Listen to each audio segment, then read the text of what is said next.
All right, I think we'll start now. Really a welcome to the New America Foundation. We're very pleased to have you with us this evening.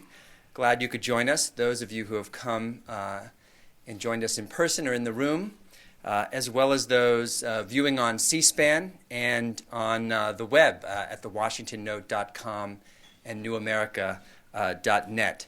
I'm Reed Kramer. I direct our asset building program here at the New America Foundation, and we look at innovative ways to promote social development and economic security and resiliency.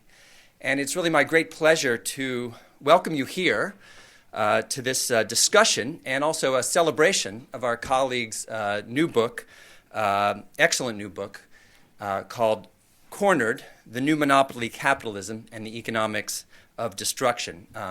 Barry Lynn is a valued colleague around here. He's a friend, and we're really pleased to help him celebrate the release of his book. We're going to hear from Barry. He's going to talk about his book. We're going to engage, I expect, in a lively discussion.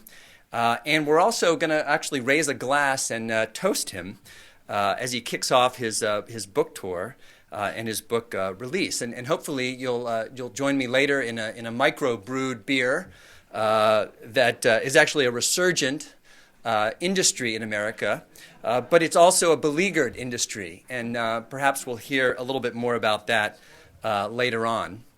I also invite you, of course, to buy a copy of the book. It's being sold now across the country by the finest independent bookstores, as well as the national chains. It's widely available. And in fact, Politics and Prose, our local bookstore here in Washington, D.C., which is, I think, a national treasure, certainly a local treasure, they're selling them outside this room. And Barry's, I think, joining them this weekend as well to talk about his book. So for the past number of years, I think it's 7 or 8 now, Barry's had his professional home here at the New America Foundation. He's worked as a senior fellow in our economic growth program. He's been a contributor to our Next Social Contract initiative. And now with the publication of this book, he's going to help us launch a new effort that's called the Markets Innovation and Resiliency, actually Markets Enterprise and Resiliency Initiative, which is a project that he's going to direct.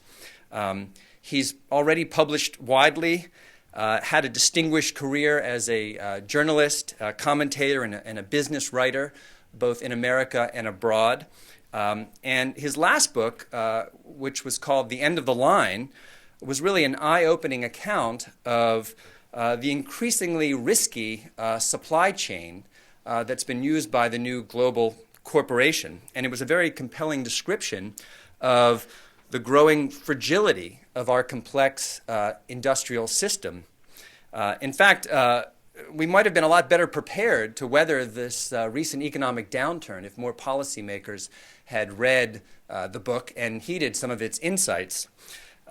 Luckily, they're going to have another chance because this book is what I think we would call a timely release, very important statement about our economy and some of the primary issues that policymakers need to address.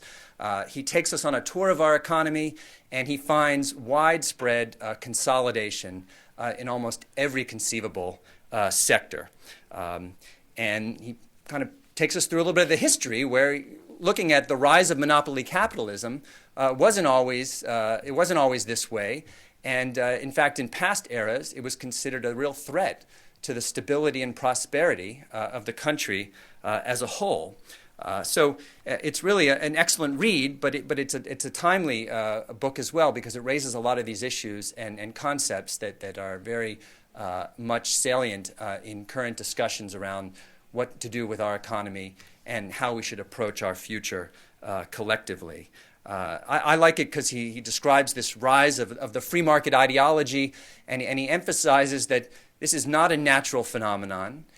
Markets are in fact made, and therefore we need to consider how politics and power play a role, and certainly a role that has limited competition in sectors, in large swaths of the economy. So this is kind of a disturbing development for those of us who feel that innovation and the entrepreneur are really central to our prosperity, and they should be able to compete on a level playing field. So we're going to hear from Barry. He's going to describe his book, talk about his book, talk about what he means by the economics of destruction, and hopefully tell us what we can do about it. Barry.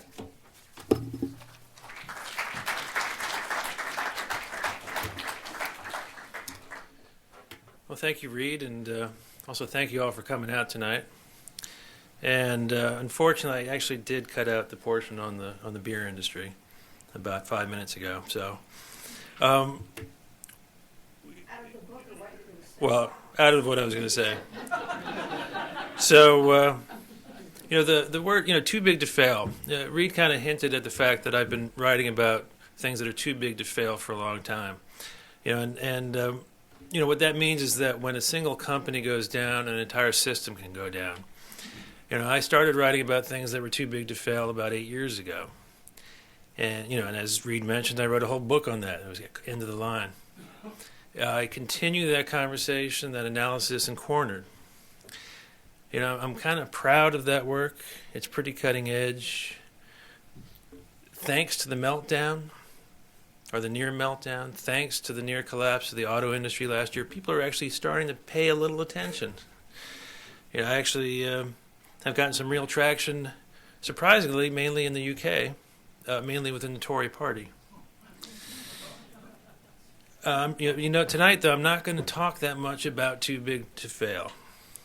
Because the last time around with my book, End of the Line, I did lots of events. I did maybe more than 100 events around the country. And one thing I discovered is that when you really lay out what too big to fail means, it doesn't make the audience members very happy. So what I thought I would do tonight is instead talk about the people who are responsible for making our banking systems, and our industrial systems too big to fail. And these are the monopolists in America. Now, just the fact that there are monopolists in America is something that, say a year and a half ago when people asked me what I was writing about, and I say, well, monopolists in America. And they say, you got to be out of your mind. This is America. This is the most, free market, competitive, fantastic economy in the entire world. Well, we've actually learned a few things over the last year and a half, from the near meltdown of the system after one bank went down. We learned some lessons from the insurance debate, the health insurance debate. We learned that there's lots of little small monopolies. Yet probably most Americans today believe the basic story, which is that we live in some kind of market paradise. So what I want to do just to debunk that idea a little bit is just take us on a little tour of what has happened in this country since the Reagan administration overturned our anti-monopoly laws a generation ago. We can start with eyeglasses. If you go out and you go shopping for eyeglasses, you might go to Pearl Vision. You might go to Lens Crafters. If you're kind of on a budget, you might go to Target Optical. You might go to Sears Optical. You might want something special. You might go to Sunglass Hut. The fact is, every one of these chains, and these are the biggest chains that sell eyeglasses in the United States, are all owned by one company called Luxottica. It's a giant Italian firm. Now you say, okay, I'm not going to go to one of these chains. I'm going to go upscale. I'll go to one of these boutiques. If you go to one of these boutiques, well, the fact is Luxottica is also a manufacturer. So pretty much any boutique you go to, if you're buying Donna Karan, if you're buying Oakley, if you're buying Tag Heuer, you're buying Luxottica product. Toothpaste. You're standing in the store, you see this huge array of boxes in front of you. All these choices, all these different brands, all these different tastes. Two companies, Colgate-Palmolive and P&G, they're pretty much responsible for every one of those tubes of toothpaste. And that includes Tom's of Maine. And you know what these two companies do every day? They collude. there's this practice that's called category management. And what category management means is that these two companies get together and they decide together how they're going to display their products together, how they're going to price their products, how they're going to divvy up market share. Pet food. Bewildering array of, if you go to a store, you'll see a bewildering array of options. But if anyone who paid much attention to the pet food recall that happened 3 years ago will remember, 5 of the 6 companies that sell branded pet food in this country, and 17 out of the 20 companies that sell private label pet food in this country, they all source their cans and pouches of certain kinds of food from one company, from one plant in Emporia, Kansas, which is called Menu Foods. Milk. Not long ago, I was in a Walmart in Elizabethton, Tennessee. You walk up to the cold case, and you see all these different options. You see gallons with the name Pet Dairy on them, and other ones that say Mayfield, and other ones that say Great Value. Great Value is the private label of Walmart. Well, afterwards, I did a little research. I found out that Pet Dairy and Mayfield are actually owned by the same company called Dean Foods. Dean Foods also provides Walmart with most of its private label milk. So when you're there and you're standing and you got all these choices, it's all one company. And Dean does have a rival. Dean controls about half the milk in the United States. The other half of the milk supply in the United States is controlled by a company called DFA, Dairy Farmers of America. They also pretty openly cooperate, collude in much of their work. I can go on and on. We can walk up and down this aisle and go that aisle. We can go up and down the mall. I mean, you guys kind of get the picture. I don't have to do that. But just consider some of the stores that we would shop in. We all know that Walmart is big. But what we may not know is that Walmart actually controls 30+% of most of the basic sale of goods in this country. And in many cases, it's above 50%. This is soaps, detergents, pet food. But it's not just discount. High-end department stores. A generation ago in this country, there was more than 1,000 independent department stores from coast to coast. Now there's a company called Macy's. They have 1,000 department stores in that one chain. The ingredients inside the food that we buy. Probably a lot of us know that a lot of the processed food has corn inside of it. And we also probably suspect that most of that corn comes from seed stock that Monsanto owns. But did you know that ascorbic acid, the vitamin C, that it is used to preserve all that? 100%, just about 100% of the ascorbic acid is controlled by a Chinese vitamin cartel. The stuff that we buy in our country. The materials inside the store, the iron ore that goes into the steel and the beams, the aluminum that's on goes into the shelving. 3 companies control almost the entire supply of iron ore and aluminum in the world. 2 of them recently tried to merge. They pretty much cooperate openly. Entire systems in our economy have been monopolized. If you go around and you look at the automotive industry, you say, oh my God, well here at least is a case in which we have real American cowboy capitalism, even though most of the companies are now Japanese. But you got 12 companies out there or more that are selling all these different brands, all these different types of cars. Well, what happened is that as all those companies were outsourcing all their supply activities over the last 15 years, monopolists were coming in from below, and they were rolling up control over many of those suppliers. So up here you see many heads. Down below, increasingly, you see one body.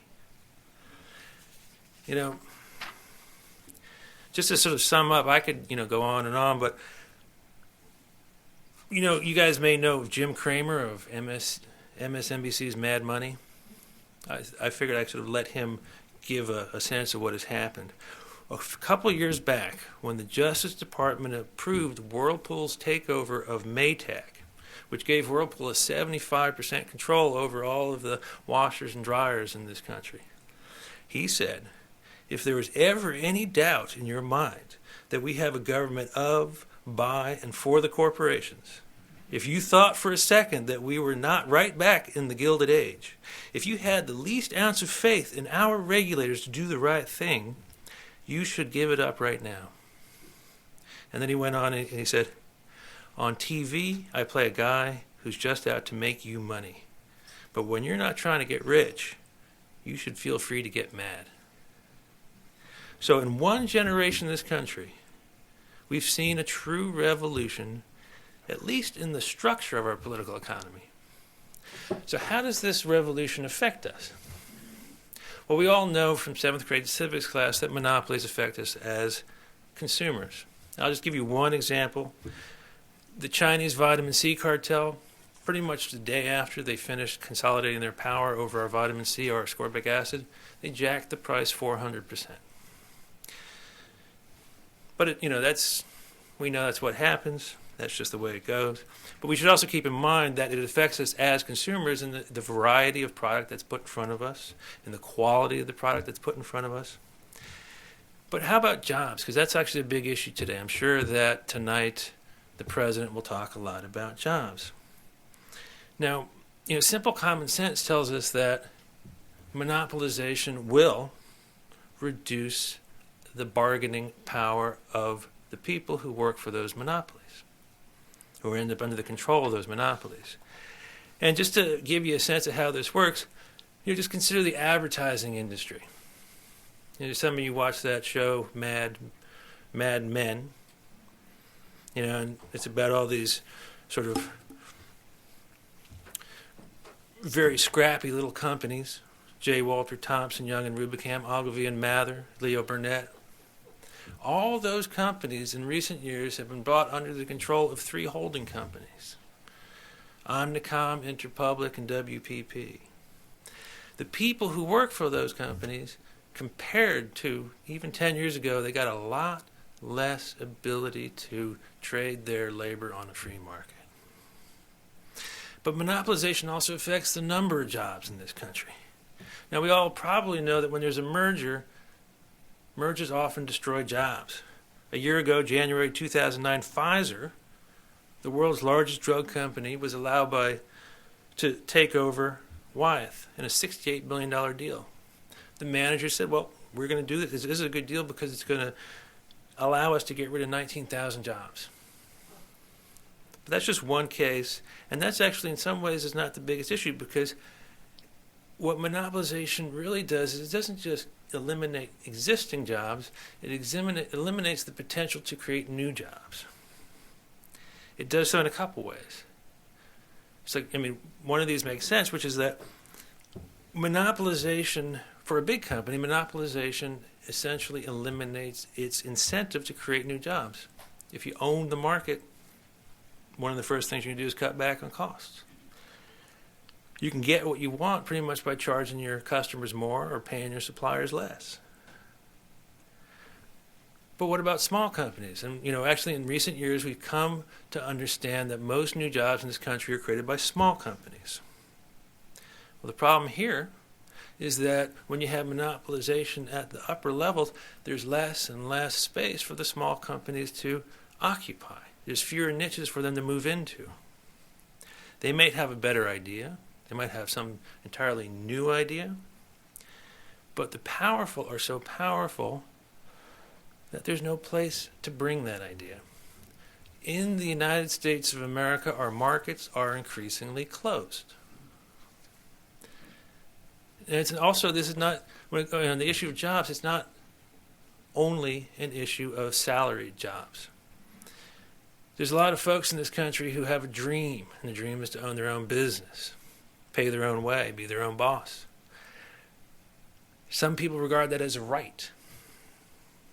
There was a recent OECD study, came out over the summer, out of 22 nations, 22 rich nations. You know where the United States came out? In terms of the percentage of the population that runs its own, owns its own business? Well, actually 21st. Who's 22nd? Luxembourg. So we're behind France. We were behind Sweden. We were behind Japan. We were behind Germany. Now here, too, in one generation is proof that we've had a revolution in our political economy. But in this case, it's a social revolution. Over the last generation, millions of families, millions of small business people have been run out of their retail businesses. They've been run out of their farms. They've been run out of service sector businesses like optometrics. To understand how radical this revolution is, this social revolution is, in a political sense, I'm going to quote one of the people who helped to shape the previous political economic system in America.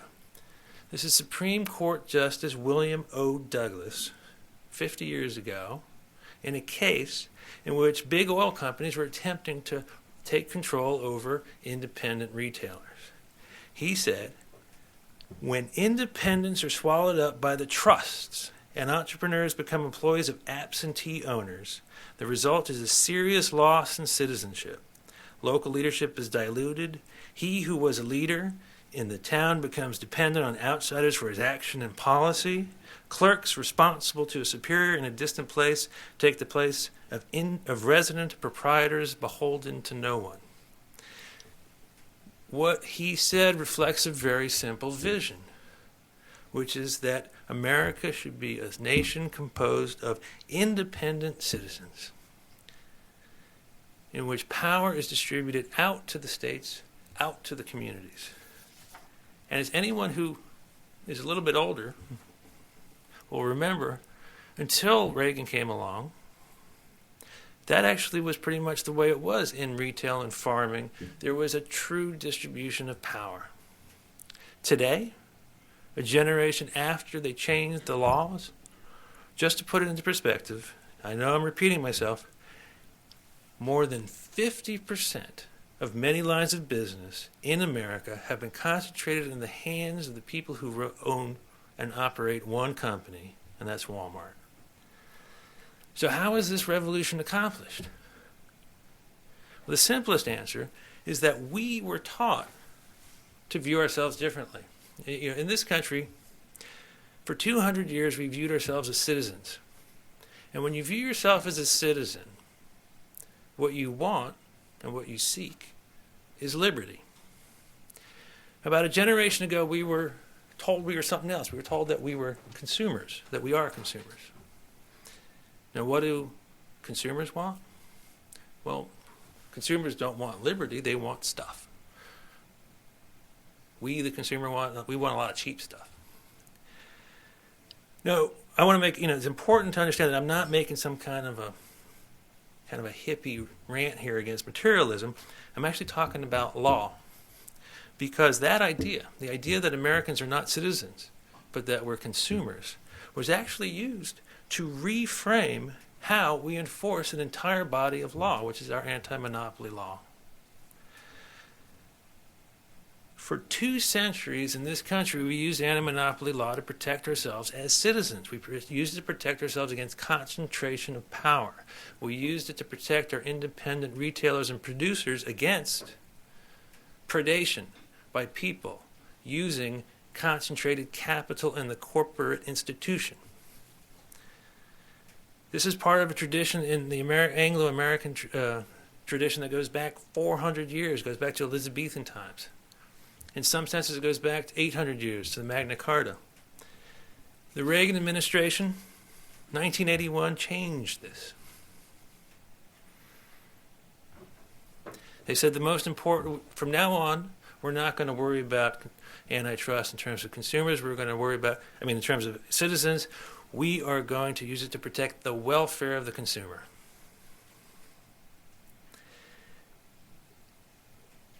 It's important to note that when the Reagan administration did this, they had help. Various factions in the consumer movement came to their aid. When Robert Bork of the Chicago School came up with this frame, this consumer welfare frame, there were a lot of amens that came from the Democrats. And to be frank, the Clinton administration, in terms of consolidation in this country, was in most cases worse than what the Reagan people did.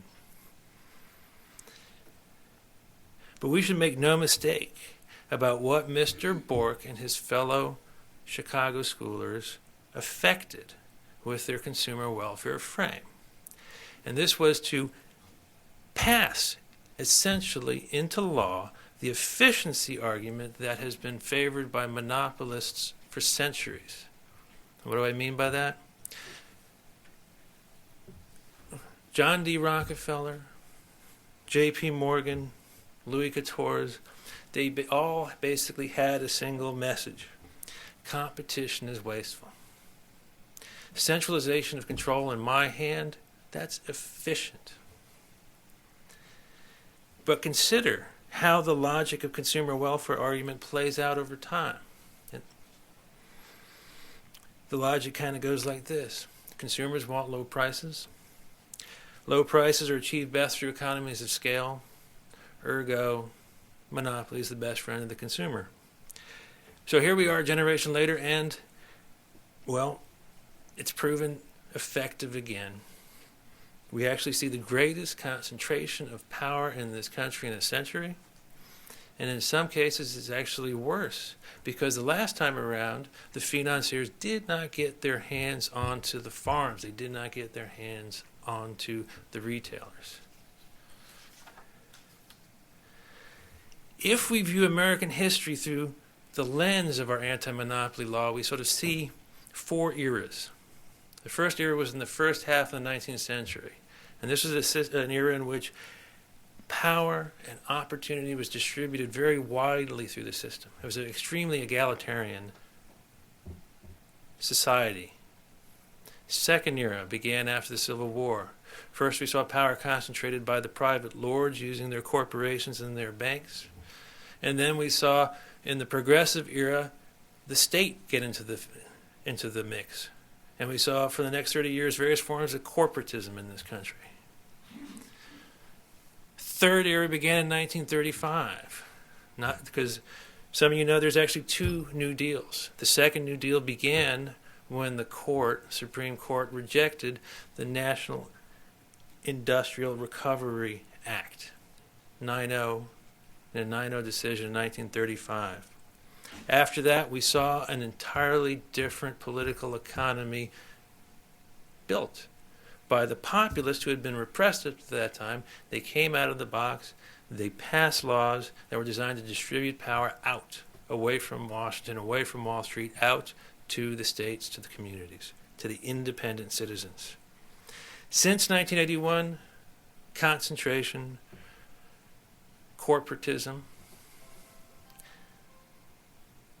financiers out of all control. Last May in The Atlantic, Simon Johnson published an article called The Quiet Coup. That's a really big deal, which I don't think has really attracted enough attention in this country, which is that here you have the chief economist of the IMF, a man who's been around the world. He spent his time in Russia. He spent his time in Indonesia. And what does he see here? He comes back, he travels around the world, he comes back, and he sees in America what he called a financial oligarchy. I wrote Cornered for many reasons. I wrote it simply just to highlight the degree of concentration that has been achieved in this country. I don't know why other people haven't focused on this, but it's time to focus on it. I wrote the book also to flesh out, journalistically, the basic argument that there was indeed some sort of coup, that there was a social change that was extremely significant.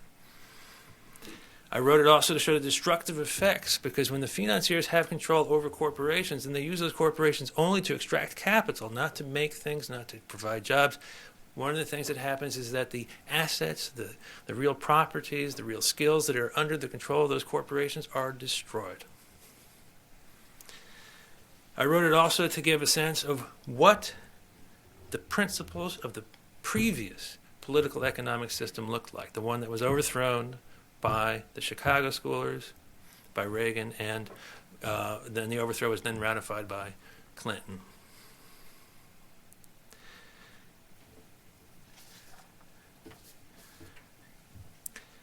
What to do?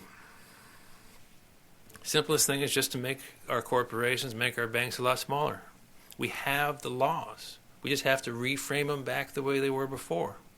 We have anti-monopoly laws, we have pricing laws, we have common carriage. There's a myriad of laws. Americans of previous generations were really smart.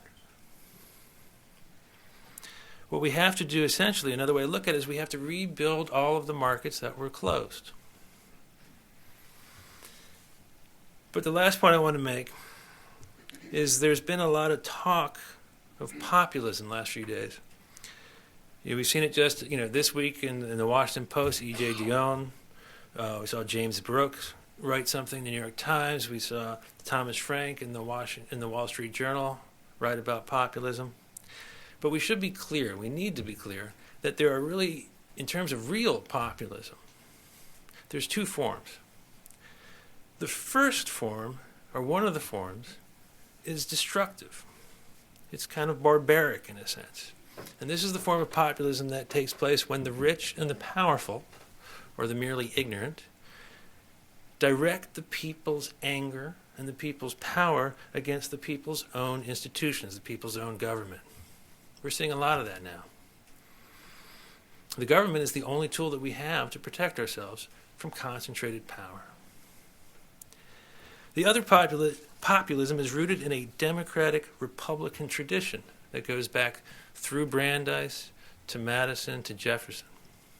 And it's based on a conviction that that the doctrines of the separation of power and of checks and balances must be applied also to our political economy, just as to our political system. Now, this is a principled populism. It is a constructive populism that focuses on the breaking up of concentrations of private power that threaten the rights and liberties of American citizens. Right now, I don't know which populism we're going to choose. I didn't think when I was writing this book that the choice was going to come upon us so fast. I hope that Cornered helps people figure it out. Thank you for coming.